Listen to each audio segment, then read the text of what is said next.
Yeah, I messed up. I thought I nailed this TNF Smith machine chest supported row hack. Turns out you're actually meant to lift your chest off the pad slightly at the top of the rep. As you can see, TNF explains this pretty well. There's this alternative to a T-bar row if you don't have it that you can set up in the Smith machine. But the issue was I didn't check my form until after reviewing the footage way later. So here's the setup. It's a bench under the Smith, and the goal is simple, is to take the pressure off the lower back. On paper, it's genius. In reality, I locked myself to the pad a little bit harder than I should have, as if I was like glued, which as I found out later, it kind of killed the range of motion and I didn't quite get the full stretch.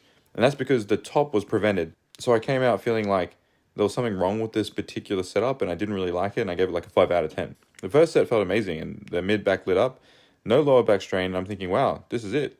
This is a great exercise. But if you look closely, I'm pinned too flat at the top. So the problem is that because I didn't max out at the top, instead of letting the scapula pull back, I'm just dragging the bar with my arms. So half the back work was gone.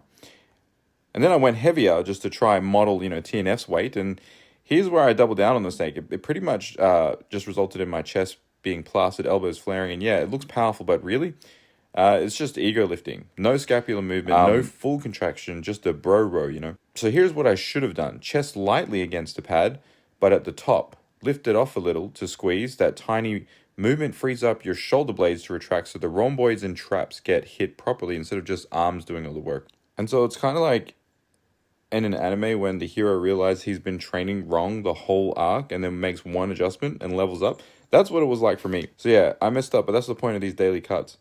Documenting the mistakes so that you don't have to repeat them, and also so that I can do form checks. And tomorrow I'll probably mess up again because this is a new program, and part of the reason why I love new programs and new exercises is you can find different ways to hit the same muscles, but yet also keep it interesting and entertaining at the same time.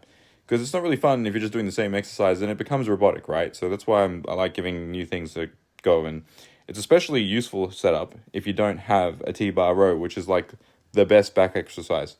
So it's a wonderful exercise to have, or a wonderful machine to have if you have a T-bar row, but if you don't, well, maybe this can be the next best thing. And so for the rest of the sets, I decided that because I didn't really feel like I was hitting that full range of motion, really retracting the scapula and focusing on that, that's why I progressively dropped the weight throughout the sets. Like I started with the big 2, and then the 1 plate, and then half a plate, like 210 kilos, and then I even did no weights at all, like just the bar initially, just to try get a feel for it. But then I realized, like I said at the very beginning, it wasn't until retrospect, looking back on these videos, which is why this is actually more helpful for me, these like daily gym vlogs. I'm like, holy cow, my form was that atrocious. Like, I can't believe how helpful this has been more for me. Like, even if no one really watches these vlogs, I watch them and it helps me to improve my form. Like, this is the best form check ever. Like it forces myself to like actually be a lot more conscious of my form and not just like cheat reps or ego lift. And I can't believe how helpful it is to like kind of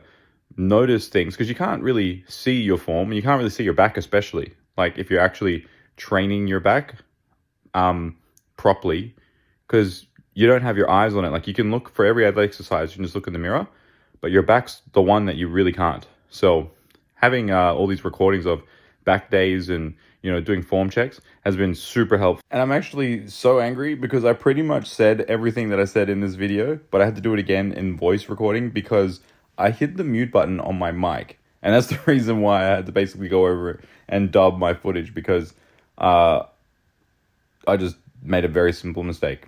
Just like the simple fix, like, see how I'm like leaning into the pad?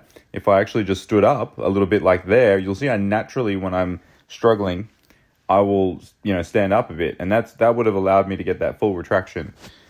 And I wish I had have thought about it, or just checked the form earlier, and I probably would have had a better experience with this exercise. But anyways, I hope this helps. But if you're trying to find an alternative, if your gym doesn't have a T-bar row but it has a Smith machine and a bench, then you can use this as like a very similar movement pattern for a row without the lower back as a factor in there. And as you can see, I kind of made that discovery, and I'm sort of like, naturally leaning up anyways. And so in the end, it was actually when I discovered that I had the incline a little bit too high that this was like a more natural pull. And yes, I could get a really, really deep range of motion, but I wasn't really getting a chest support because it was too high. So my thoughts are, for next time, lower the incline and then, make sure to stand up at the top a little bit.